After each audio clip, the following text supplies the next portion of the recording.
We have a guest speaker today. It's Reverend Jackie LaBarre. She has a lifelong passion for helping people see the best of themselves. She empowers clients, coworkers, and students to transform their lives by removing learned beliefs and behaviors that limit possibilities. Reverend Jackie is the assistant minister at Center for Spiritual Living Metro, which is in the greater Washington, D.C. area. Before that, she was in Connecticut, where she picked up a friendship with Karen Judd and also was one of the founding members of the Connecticut Center for Spiritual Living, bringing the teaching into the Northeast, which interesting is kind of where it started and it made its way back, but that's a whole other story. Before that, she found this, as so many people did in Southern California. She is here to talk to us today. What if perfection is not the goal? It is so wonderful to have you, Reverend Jackie LaBarre. Thank you. It's so great to be here, and it was really nice to connect with Karen. Um, yeah, so what if perfection is not the goal? And it this topic brought me back to when after I had learned how to tie my own shoes in the days long before Velcro.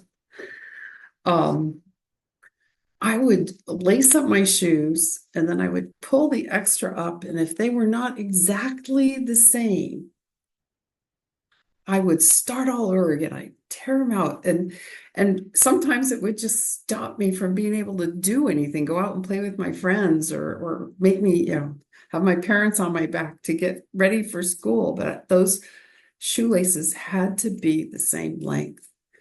And it was this desire for perfectionism that was keeping me in that.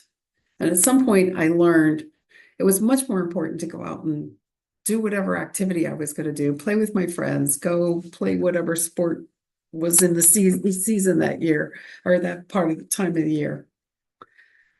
And so it was something that I learned. It was a behavior that I had picked up.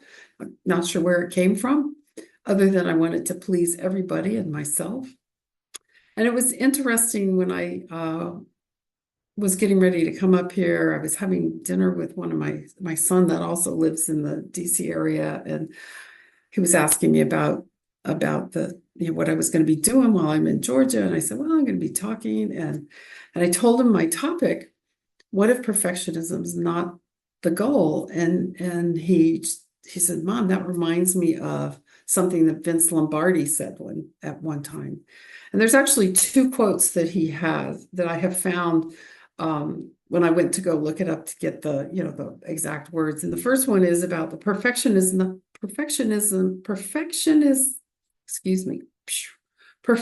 not attainable, but if we chase perfection, we can catch excellence. And so in a talk that he gave to his team, he said, gentlemen, we will chase perfection and we will chase it relentlessly, knowing all the while we can never attain it. But along the way, we shall catch excellence. And I think that's something I got from the reading that Karen did, that wonderful reading. And it's everything that says everything that it just kind of wraps up the whole talk about and what I feel about perfectionism. Because if perfect is the goal, if this ideal of perfection is the goal, then first of all, whose definition is it that I'm going by of what is that perfect whatever? And it can cut me off and suffocate you. It can contain you in a much smaller vessel than what you truly are. And so if it's not the goal, if it's not if I'm not in that obsession of having to be perfect, then it opens up infinite possibilities and it becomes an expansive experience. And it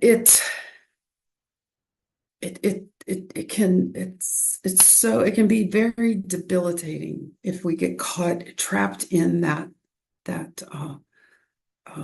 obsession of being perfect, having that, you know, perfection is the where I need to be.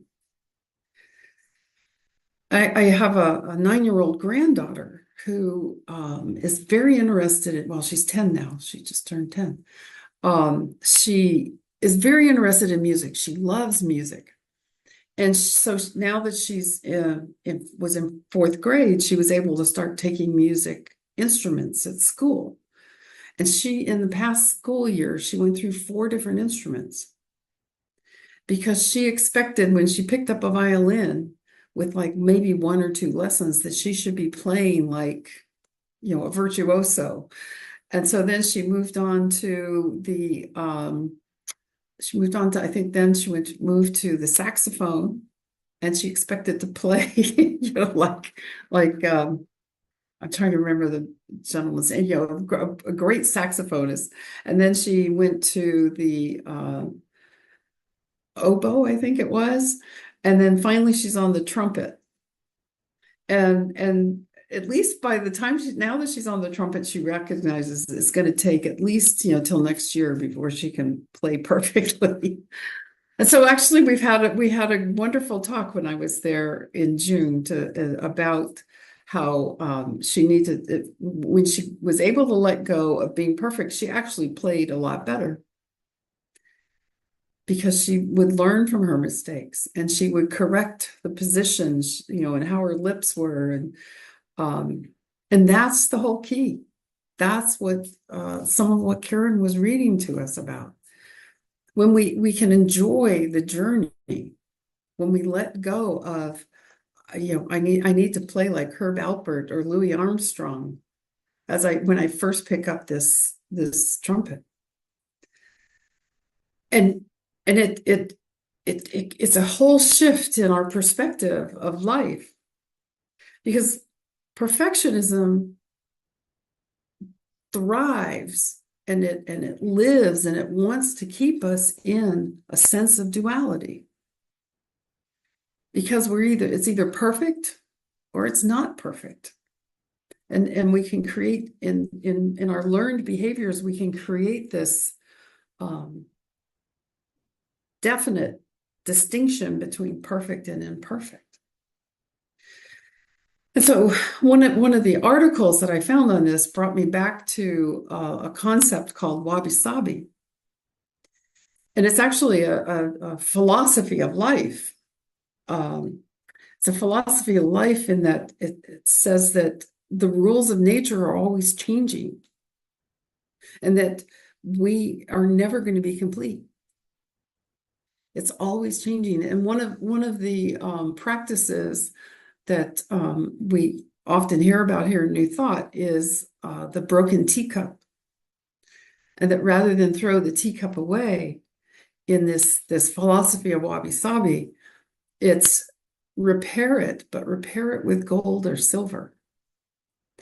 And so the cup becomes usable again. And all of the imperfections, all of the cracks are shine with the gold and the silver. And that's what imperfection can do for us. That can be our gold lining. That can be our launch into a greater expression of the true nature of who and what we are. Because when we dwell in this illusion of duality, we can go into self-judgment.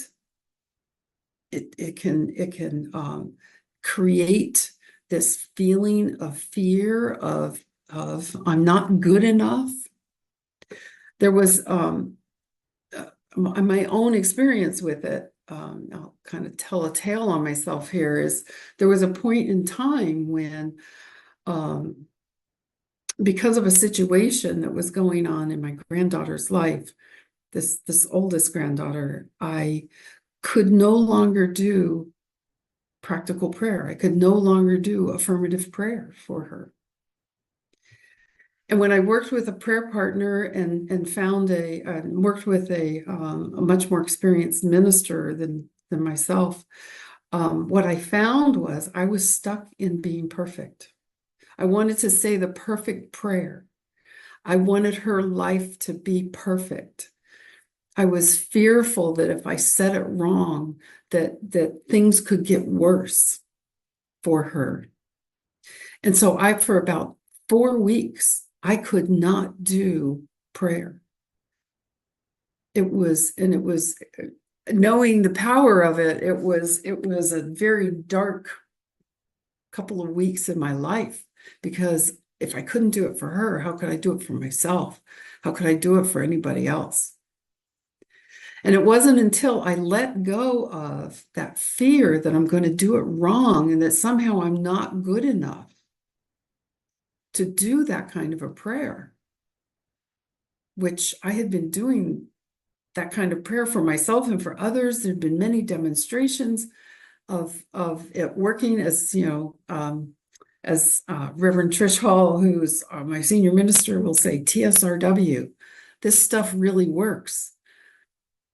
And I let go of that. I let go of remembering that. And that's what focusing on perfectionism can do to us. And so when we let go of that, we reclaim our power. We reclaim the power of knowing truth, of knowing, of seeing that perfection as the gold seam in the teacup and finding the gold that's within it, finding the pearl of letting go of that which no longer serves us. There's a quote that I found in the book Science of Mind by Ernest Holmes. And it says, the only reason we are limited is that we have not allowed the divine within us to more completely express. Our divine individuality compels infinity to appear in our experience as duality because we have believed in duality. And so when I let go, for sure, it was a beautiful experience for me to let go of having to say the perfect prayer, having the expectation of the perfect outcome for this beautiful child. She was about 5 years old at the time. When I let go of that and just allowed myself to know love, to know compassion, to know joy, and allowed that to be my prayer, and allowed whatever is her highest expression of the divine to unfold, everything shifted. And it wasn't just my perception. The perception of judges in the family court system in New York shifted, and things went for a turn that responded to her desire to express herself. It was absolutely beautiful. And so when we recognize this divine presence within us, when we recognize it in whatever opportunity that we have, and I think Reverend Bill, you also mentioned that we have we have opportunities. We have opportunities to expand, to express, and we are at choice. We are at choice, and when we recognize that embracing the imperfection, embracing the challenges that we have, are a vital part of our journey, we move on. We move on to a life that we just love. And again, if we get caught in that obsession to be perfect, to reach perfection, it can also cause us to have a win outlook. And I don't mean WIN, I mean WHEN. When this happens, then I will. when the market's good, when the sun is shining, when whatever the win is, we sit there and we can spin and wait and suffocate and contain ourselves. And then when we realize this and let go, and our life just opens up, and we begin to embrace the imperfections, the challenges, the opportunities that we have, we build up a resilience. We build up a resilience to the ups and the downs and the challenges that do show up in our life. I don't know if any of you have noticed. I don't know how long you've been in this teaching, but ever since coming into the New Thought way of thinking, that, instead of going shoo, shoo, shoo, shoo, the roller coaster doesn't go quite as high or as low anymore. It's kind of coming into a balance, because I can recognize and shift and reach out when I need to, something I would not do before I came into this, to reach out to others to help me.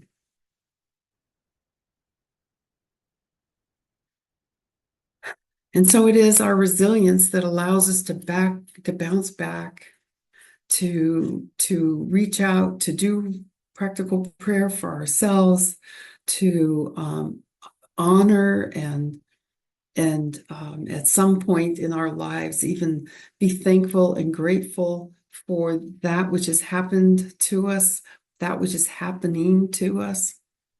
And we can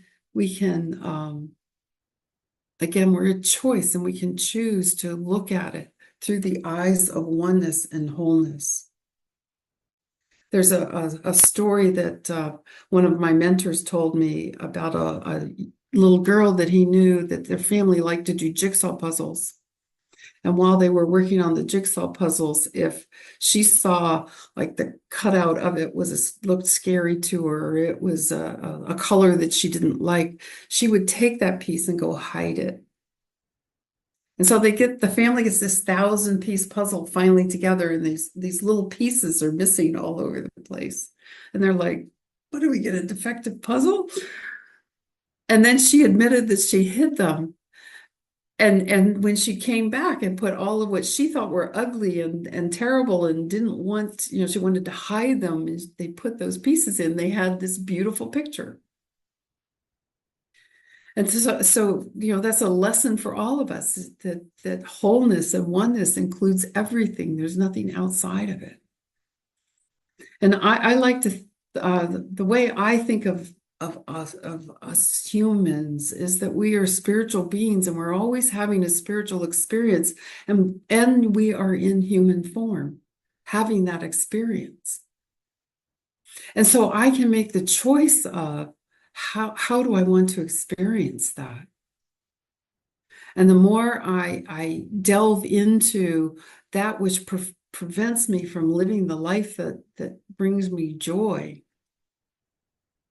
or listening to my inspiration and cutting the grass and have the rain come, moments later as I finish, then I can just live this greater life. And remember that all the little dark pieces are all part of wholeness and oneness.